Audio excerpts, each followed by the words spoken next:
Welcome back to the School of Muscle podcast. Today, Dr. Pritchard joins me, and we're going to discuss a recent article and he might be smirking there a little bit because my pronunciation of his name is not the best, but he'll for sure give you places to find him and all that stuff. Awesome. And he recently wrote an article on Stronger by Science about practical strategies for returning to training after a break. And I think that for a lot of my clients, this is one area to where they commonly mess up, to where they have a break, they come back, they go straight back to their previous training volumes, and they're kind of wrecked and ruin this whole mesocycle. So hopefully this discussion will help people kind of avoid that. So before we get to that, could you maybe just give me a rundown of what maybe got you interested in this topic and what kind of piqued that interest of writing this article? Yeah, well, I became a father a couple of years back now. My son Harvey is about 2.5 years old, and essentially that is a really time-consuming, all-consuming thing, and I was forced to adapt my training. I think at the time prior to Harvey, I was probably focused on Olympic weightlifting, and for an ex-powerlifter doing weightlifting, there's a lot of warm-up that goes into being able to achieve an overhead squat position, and I soon realised that wasn't going to be something I could continue to do. So I had to adapt my training and I had to change things, and this year I started the Stronger Dads Collective podcast, and it was kind of a common theme that came up. People would have the kids, and some people would keep going with their training and some people would stop and then have to come back. And those ones that had to come back, I kept hearing similar sort of, struggles, and even in conversations outside of the podcast itself, of people who were coming back to training and, I think like you said, might have got a few things wrong or tried to jump in head first thinking they could go right back to where they were, when that's, as you'd be well aware, that's not the case, right? If you try to go straight back to wherever you were before you took a break, generally that's not going to be the best outcome in terms of how your body feels. And then the other piece of that is probably thinking back to my time as a powerlifter, when, you'd build up for a competition, you'd achieve a peak level of strength, and then you might take some time off from training. And then you come back and it's the same type of process. Obviously, one of those is a wee bit different. And throughout this, sort of discussion, I think that's one thing we just want to reinforce, is that everyone's situation is different and is individual. So if you've taken 2 weeks off or you've taken 2 years off, that's quite different in terms of the approach you might look to take. But the principles are the key here. So, yeah. Awesome. And that kind of leads me into just where I kind of wanted to set the groundwork here is what you kind of define as taking a break. Like, as you kind of mentioned there, it's different for everybody. For some people, it might just be a few days away from their regularly scheduled program. For others, it might be up to several weeks. But what were you kind of thinking in this article for what you kind of meant by a break? Yeah, it can kind of be any of those. I would typically be thinking that it would be more than, a few weeks off. It's not generally going to be a day or two. Like if you take a day or two off training, you can probably carry on, essentially where you were. It wouldn't be a big deal. You miss one training day and then you come back on the Thursday after missing the Tuesday, and you can kind of just keep things going where they were. But when we're looking at longer periods of time than that, and also probably the other thing to note there is when we have those shorter periods of time off, we maintain our strength really well. We maintain where we're at pretty well. And I've written another couple of articles that sort of talk to that, in terms of that deloading type thing and how long that actually takes. But for this specific article, I was thinking sort of at least a few weeks off, if not, a few months, sort of targeting it towards that person who's been away from training and has made that decision. I really want to get back into that. I used to lift type of person, but equally it will apply if you've taken, 2 or 3 weeks off. And as you'd be aware, if you come back after a little bit of time away from something, often that's when you might run into some, a bit more DOMs than you might have experienced in the past. And would you say that's maybe one of the main problems that people run into is kind of excessive soreness and excessive DOMs? Or what would you say are maybe issues people run into when they have this extended period off of at least a few weeks and then they jump back into their training? What sort of things do people kind of tend to run into there? Yeah, that would probably be the biggest thing, is you come in and, especially if it's been a wee while, you'll come back and you'll suddenly be hit with extreme muscle soreness that you might not have had previously because your body was accustomed to doing that level of work. And so you come in and you get really sore or fatigued. It could be the joints that get achy, it could be whatever. But those are the types of things that I think when you're coming back can make you quite worried, right? You can sort of come back to training, you're like, oh geez, I'm really sore, like my back's really tight after those deadlifts yesterday. And it might just be muscle soreness, but you sort of jump to that worst case scenario, and then maybe that just leads to, I'll take a week off again or something like that, and you make sort of those decisions which then push things back further and further. So, yeah. Yep, absolutely. And I think that definitely is the main culprit in my experience. And I think that for when it comes to soreness and muscle damage and stuff like that, I feel like the Goldilocks zone is kind of the best, where like maybe just a little bit of fatigue, a little soreness, a little bit of that kind of sensation that you overloaded a muscle. I see nothing wrong with that. But when you go too far and you're so sore to where you can't even sit down at a chair, or you're going to the gym the next day and you're warming up and you're just like in quite painful experience, I don't think that's good for anybody and can lead to worse gains over time. So I think that's kind of definitely the main culprit that we're kind of looking out for there. So that just leads me to one more story there, Ryan, I just want to sort of touch on is back when I was in my university days, there were a couple of the boys that I trained with, and they did this workout that they called like the calf killer, I think it was. And it was like you'd have some weight on the Smith machine, you'd have a little, a little step or so that you can do your calf raises. You'd do as many full motion as you could until you couldn't do any more. And then you'd bounce at the bottom. I think it was for 20 or 30 reps. And the guy described it as you want to feel a white hot sensation in your calves. And then you'd take the load off and you'd repeat that exact same thing, as many reps, full range of motion, and then until you feel white hot in your calves. And I remember like getting into because it was exam periods and we were, sitting down the next day, I almost couldn't get out of my chair because of calf soreness, it was something I hadn't done. So cheers. Keep your enthusiasm in check, if someone's taking you through a workout as well and it's a new thing, you're probably going to experience that. I just remember not being able to walk for days. That's probably the worst DOMS I think I've ever experienced, probably because my calves are potentially always detrained, Ryan, so... I mean, I have been doing okay lately at training the calves. When my girlfriend kind of suggested to me, hey, have you ever thought about training your calves? Every day for the last year and a half, I've been training my calves. So I've been doing okay with that. But I've definitely had a similar experience with you, as in college, I think I just read a random article on the German volume training, and it's 10 by 10.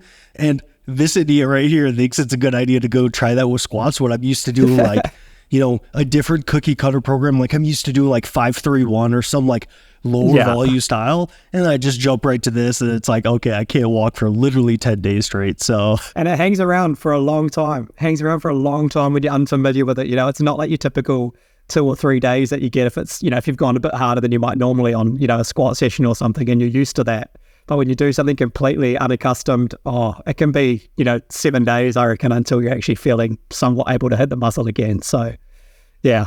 Well, it sounds like we both been in that boat of kind of jumping things a little too hastily here. So I think a good transition here is, how can kind of people prevent this? And in your article, you mentioned that sometimes it's good to kind of moderate the enthusiasm a little bit when heading in to those first kind of training sessions. Often my clients at least notice that when they have a break from training, they're often super motivated to get back into training. Their enthusiasm is really high, but this can kind of be a double-edged sword to where it can lead them into, doing a 10 by 10 on squats and just totally wrecking themselves. So how can kind of people prevent themselves from going a little bit too hard when coming back from training?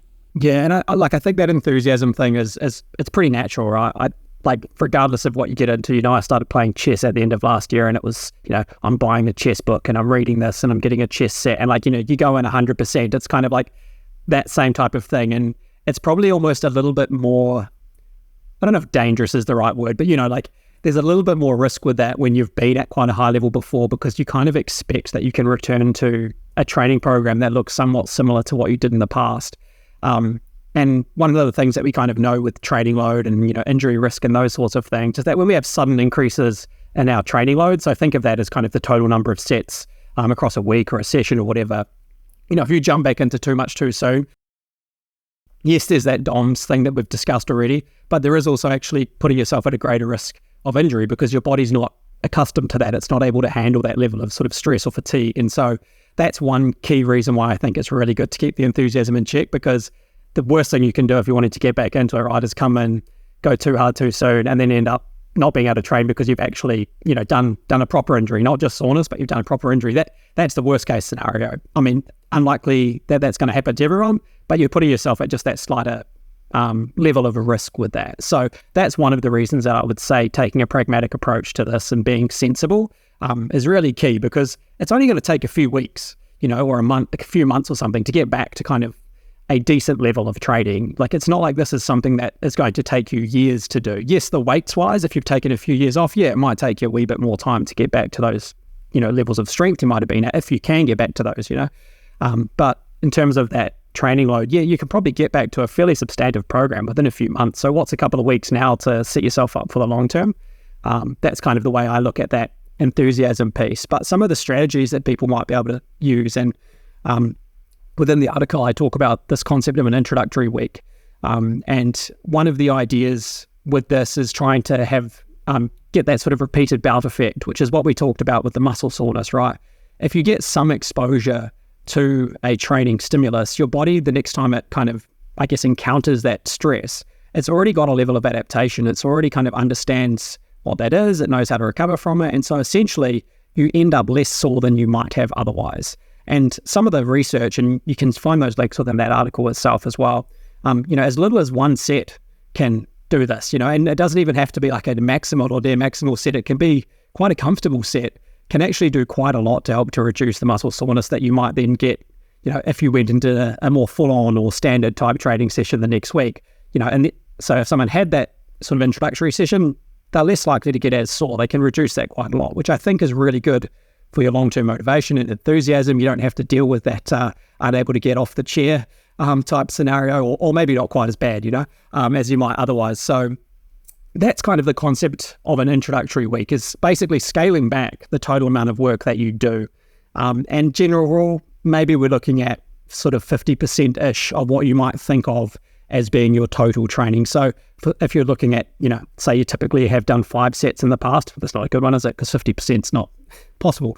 Let's say you have 4 sets in the past, maybe you're looking at doing 2 sets in this introductory week, and then gradually building your way back up to that 4. But you could probably do as little, as I said, that research article, it can be a really, really small dose. So it could be as little as 1 training set would be enough, sort of that the next week when you come back in, your body's kind of in the rhythm a little bit with that. It knows what it's experiencing, and you're not going to end up sort of with that debilitating soreness. Yep, absolutely. And I really like the point that you made earlier regarding one big risk of coming back to things too soon is injury, to where my professors for my graduate degree, he was actually involved in athlete monitoring at Texas A&M University for the football team and stuff. And one thing that they noticed in kind of that football setting was they would kind of meticulously track their volume, track their levels of activity, track their training.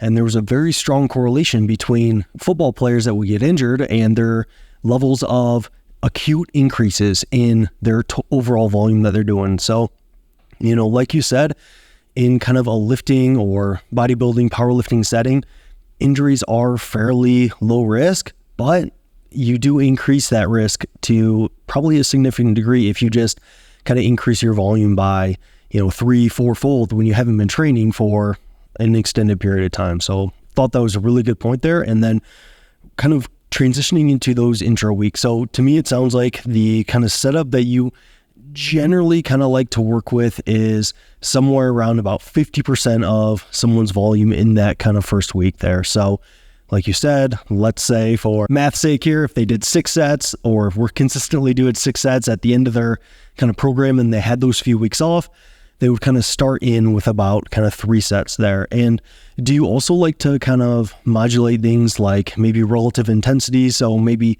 staying a little further from failure in those first weeks. And then maybe we can also get to how you kind of like to progress from there. So they start in this week 1 with kind of half the volume and maybe a little bit less kind of relative intensities. Do you like to then kind of scale pretty aggressively, or how do you kind of like to transition out of that? Yeah, if someone had been off training for like a considerable length of time, I'd probably take a bit longer to return them to their previous level of training. And that's probably the best way to think of it, right? Is how long have you been away? If it's been a few weeks, you can probably be a little bit more aggressive with that comeback. If it's been a few months or years, let's be sensible. Let's start with almost as low dose as we can and slowly build our way back up. But in terms of that intensity of that, if we were looking at, say, someone who had done 6 sets in the past, or that's kind of what their gold standard type programming is that they had done back when they used to lift, maybe they'd start with 2 sets on that exercise. And as you said, the relative intensity, I tend to use RPE, or rate of perceived exertion, for prescribing training. I've worked with Mike Teixeira in the past, and so I've really loved that style and way of thinking about, the reps in reserve and how did it feel. rather than having to go off a strict percentage. So for that type of thing, if someone would typically have been working, say, most of their work sets around an 8 or a 9 RPE when they were previously training, maybe we're looking at scaling that back a couple of points, looking at like a 6 to a 7 RPE. So, a good few reps shy of failure. And I kind of like to think of that, like, rather than being a hard set, it's like a comfortably hard set. This feels relatively heavy, but I know that I can manage it. I'm not at any risk of failing. My technique can stay, pretty consistent and smooth. That's the sort of thing I'm thinking in your first week back, and you could probably even just keep it at a comfortable level, right? It doesn't even have to necessarily feel comfortably hard. But I know, if you're a lifter and you're coming back, you probably do want to feel a little bit of weight on your back, right? So a 6 to 7 RPE is probably a pretty good place to start because it's still relatively heavy, but, it's not going to destroy you, or it shouldn't, unless you accidentally overshoot that. And if you were, familiar with percentages and, you might have been training at 85%, maybe you're training at 75 to 80% at that. But the big risk that you run there with using an old percentage for your 1RM is, if you're using, say, 200 kilos as your max, when you were training, you're probably going to have to think of how much less than that am I doing, which is where, again, I think the RPE side helps because you don't know where that's going to be, where that percentage might be. If it was 2 weeks off, it's probably still 200, right? If it was 2 months off, maybe it's 180. If it was a year off, who knows? So that's the challenge that we run into with percentages, and why a rating of perceived exertion could probably work quite well. And as soon as you've done a couple of sets, you can use any sort of calculator to figure out an estimated 1RM. And if you prefer to use percentages after that first week, hey, all power to you. That's definitely doable once you've got an estimated 1RM from that first set. You don't have to max out to get a real 1RM, right? There are ways to figure this out. Yep, absolutely. And I generally do a very similar thing when having clients come back to training after some time off. Usually we both scale down volume and just how close they are to failure in their training. And I think often people get super caught up on like a specific number, like you have to come back. I tend to use the RIR concept, is basically RPE, but just like flipped a little bit. But usually I'm like, hey, 3 or 4 reps in reserve and we should be good in those first kind of couple weeks back. I think people can get way too caught up in, well, should it be 3 or should it be 4? Or should it maybe be 5? And it's like, that level of precision isn't really needed here. It just conceptually just should be a little bit easier than where we were kind of in the past there. So I really like using RP for that. And like you said, some people do like to have those kind of more concrete numbers of like, hey, I don't want to think about how hard this is. Like, just give me a percentage and I'll hit that number of reps. Yeah, exactly. And I honestly tend to be more of that guy, but both of them kind of work in that kind of situation. So they kind of start there in that first week back with reduced volume, reduced intensity. And then for kind of scaling out of there, are you kind of just like seeing how they are responding in that first week to determine like whether you should kind of scale the intensity, scale the volume from there, and looking at like, okay, if they start with that half volume, a little bit more kind of a little bit lower RPE, then they're really sore. Maybe we don't kind of scale up, or you're just kind of adjusting based on how they're responding, or how are you kind of working out of that first week into their kind of the meat of their mesocycle there? Yeah, I think there'd be a couple of different ways to think of this, right? And it probably depends on the approach and what the individual enjoys, I guess. Like if an individual prefers to train with intensity, we might scale up the intensity before we scale up the volume. We might go from a 6 to 7 week 1 to a 7 to 8, and then maybe an 8 to 9, but keep the sets fairly consistent or not change them as much.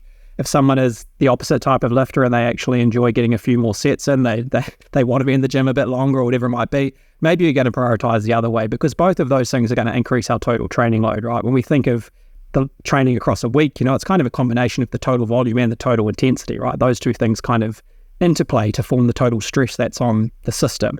And so you could kind of approach that both ways. And one of the things, there's these golden rules that people use, like, you should increase no more than 10% per week. Or if you're using an acute to chronic workload, don't go above a 1.3, which is, like adding 30% of your average of your last 4 weeks. It's like, if I've done 0, what's 130%, So some of these rules are quite hard to apply straight away. But I think they're general rules of thumb, in terms of that progression. And so in my opinion, I'm kind of thinking, I'm probably not going to increase someone by more than 1 set per week.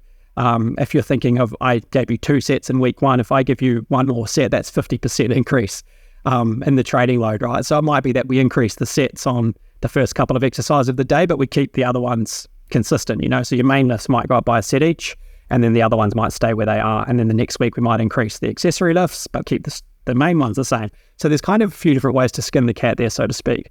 But I mean, it's again that principle, right, of gradually building, gradually re-entering into it. And the aggressiveness or the approach you might take, you're probably going to have to look at it based upon the individual. But I think there's some pretty logical ways we can think about it, right? I just know, like, when you think of a 10% rule and then you suddenly think that 50% is 1 set on 2, it's like, well, some rules don't necessarily apply in some situations, right? Or it's the principle behind that rule that's the important thing. Yeah, absolutely. And I think that's a really good approach. I think, like, generally speaking, roughly like a 10% increase, assuming they are recovering well, they feel like they can handle a little bit more. You as your coach also feel like they would benefit from handling more, because some clients are always just like, I'm doing great, keep throwing more at me, but like their soreness notes are telling me that they're sore for 3 days. It's like, this doesn't make any sense. So definitely, like, a individual response there is important to consider. And I also think it's important to consider the specific exercises. So like you said there, some weeks maybe you just increase their isolation lift. Some weeks maybe you would add a single set to more of their compounds. And I think that's also an important consideration when someone's coming back from a break. If they haven't done an exercise that kind of induces a lot of soreness for them personally, then you might need to really start gradually with that exercise. So like for me, I get super sore from Romanian deadlifts. Like, nothing gets me more sore than that exercise. And if I went away from those for like 3 or 4 weeks, I would have to start with like 1 set at like, 4 or 5 reps in reserve. And I guarantee I would still be sore from that. So I think all these are kind of important considerations, but like you mentioned, the principles are one important here of, easing into that training volume, easing into that workload, seeing how you're kind of responding regarding your soreness, your overall fatigue, and then kind of scaling from there back to kind of where you were to make sure that you can continue to make progress there. Does that sound like a fair kind of summary there of what we've been discussing? Yeah, I think so. And I was just thinking there's probably another way that you could approach this as well, right? Rather than necessarily thinking of increasing sets. If you were starting at, 2 sets of 5 at a 6 to 7 RPE, potentially the next week you just, if you like using a load or something, you could keep the load the same and go for 6 reps, and then the next week you could go for 7, and the next week you could go for 8 or something like that. If you've been away for a while, we can probably expect that week to week there's going to be a little bit of progression. So you could do something like that, but just have an RPE cap that, no set in these first 4 weeks can go above an 8 RPE, but week 1 you're limited to a set of 5, week 2 you're limited to max set of 3, max set of 6, and so on. So there are other ways, I guess, just to point that out, that we could increase training load in other ways, right? We could be increasing the number of reps, which by nature would increase your RPE slightly without changing anything else in that program. So yeah, there's definitely plenty of ways to go about this, eh? As with anything like training related, that's why I try to preach, like, focus on the principles of like what's a well-rounded program, what kind of makes sense from like a stress response and recovery standpoint, and kind of use these principles to mold your own program. Because like you said, the principle here is that we need to gradually increase the training stress. You can do that in a bunch of different ways, whether it's training closer to failure, increasing the load on the bar, so on and so forth. So I think that's a really good point to make there. And maybe to kind of slightly backtrack or clarify, when they're coming into that first week after a break, did you mention that your best way that you like to determine loads is using some sort of like RPE there? As I think that a lot of people, if they're away for, a handful of weeks, they're definitely going to come back at least a little bit weaker. They're not going to maybe have that technical proficiency for certain lifts like squats, deadlifts, stuff like that. Or how do you kind of like choosing loads when someone's kind of just coming back from being away for a while? Yeah, I think it's going to be all about how, being a bit conservative in what someone thinks their top set could be. So you can find a calculator, that you can jump into, and you can say, I need to do a set of 5 and 8, and you could put an old E1RM in there, and put in a set of 5 and 8 RPE, and you could look through that chart, or it could spit it out and tell you that, okay, your load's going to be, let's say, for argument's sake, 80. And then what I would suggest that an athlete does, if they've got kind of a number in their head, is once they get close to that, simply have smaller jumps in your warm-up. So let's say that was 80 was going to be the top set. You might do your set at the bar, your set at 60, then you might go 70, and you might be like, okay, now I'm going to feel it out, and I might go 75, and then be like, that's probably actually enough for today, or I felt fine, I will go to that 80, or actually 80 felt fine, I need to go beyond because it was only a 5 RPE, not a 7. So I'd try and be as flexible as I could in that approach, but use some tools that are available to you. So if there is a way that you could estimate, okay, I've been off for 3 weeks and I expect probably I might have lost 10 kilos off my max, or my E1RM. You can go in and use some of those calculators and kind of figure some of that stuff out to get a rough idea of where you should be looking. Because it might be a ballpark figure. You might be stronger or you might be weaker. You won't know until you start the warm-up. So kind of using the warm-ups as your, I guess, guide and as your modifier that you can say, yep, I'm not going to let my ego get the best of me just because that calculator said 80. I'm happy to go for 75 and hit this. And I know that there's going to, that way I come back next week and there's still something I can aim for. So yeah. Does that answer that one? Yes, absolutely. I think generally getting in, just having a ballpark idea of, okay, where have you been in the past?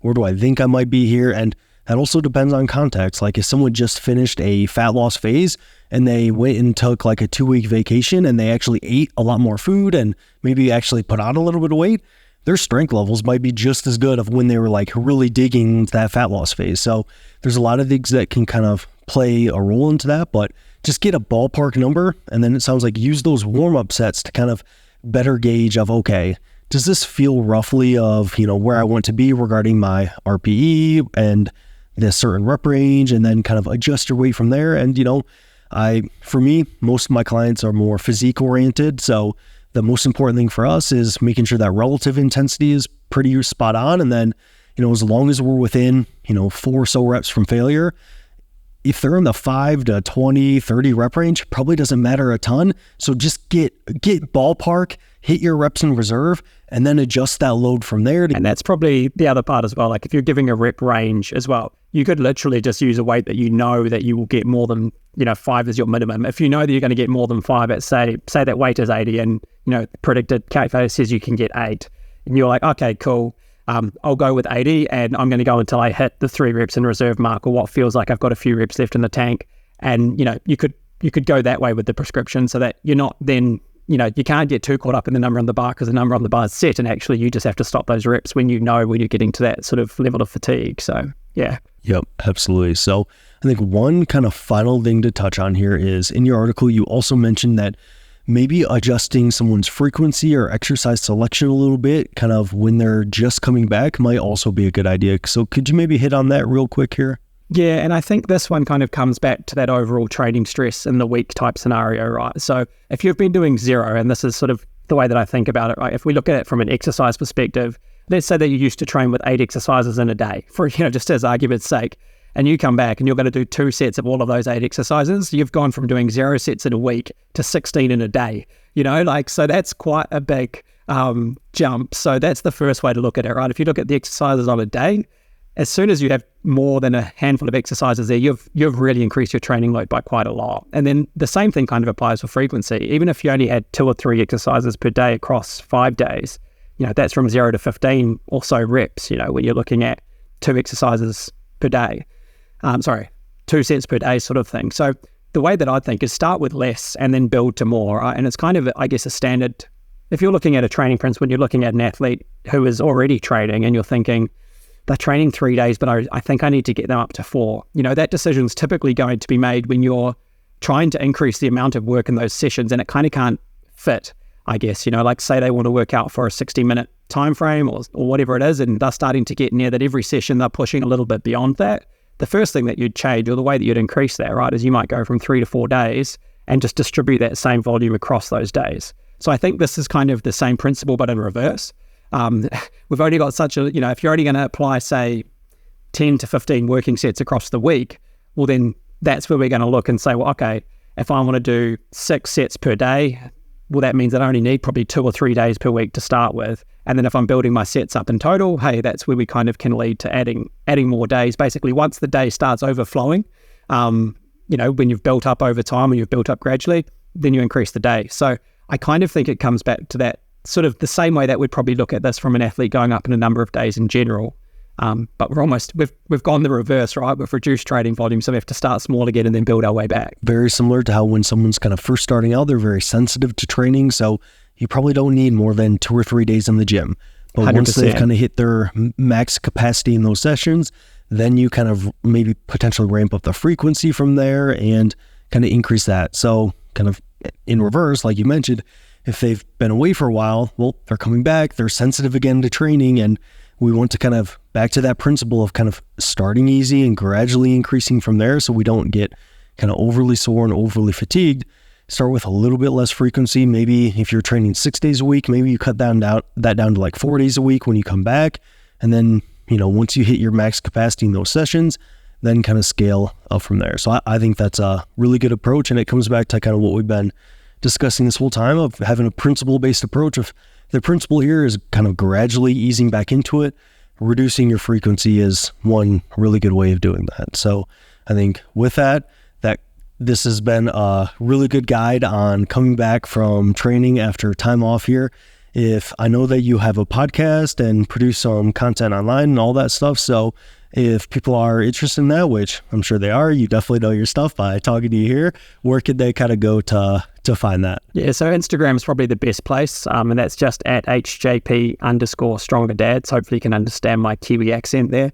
But at HJP_StrongerDads, and then my website is hjpmethod.co.nz, so hjpmethod.co.nz. So either of those two, you'll be able to find links out to anything else. The podcast, if you like podcasts, you probably do if you're listening all the way to the end of this one, then that's called the Stronger Dads Collective. So essentially we're trying to, the focus on that podcast is helping dads become better versions or stronger versions of themselves as fathers, people, and in their athletic pursuits. So if that sounds like something you might be interested in, there's, plenty of cool stories, chatting to people about how they've managed to kind of continue to be active when under that life stress, which can sometimes cause people to, I guess, fall off the wagon sometimes and then end up needing this one. Yeah, they are just a podcast to avoid the dad bod is how I read that. So yeah, I'll take that, mate. Awesome. Cool. Well, thank you so much for coming on today. I really enjoyed it. No worries, man. Thanks heaps for having me.